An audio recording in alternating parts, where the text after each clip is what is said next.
Mikrofóne strelec našich 2 gólov. Tomáš Záborský, ťažko vydreté 3 body, o to viac tešia. Áno, určite, boli to dôležité 3 body, ktoré sme potrebovali do tabulky a sme radi, že sme mohli vyhrať.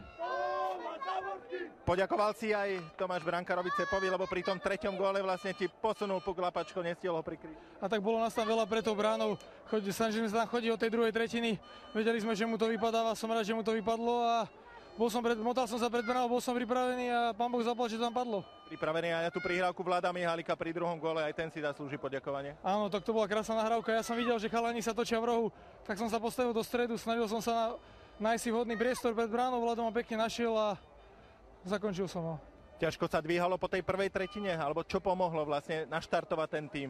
A Nemci hrali dobre, majú svoj systém, hrajú to veľmi dobre, Rusi mali s nimi problémy aj Fíni.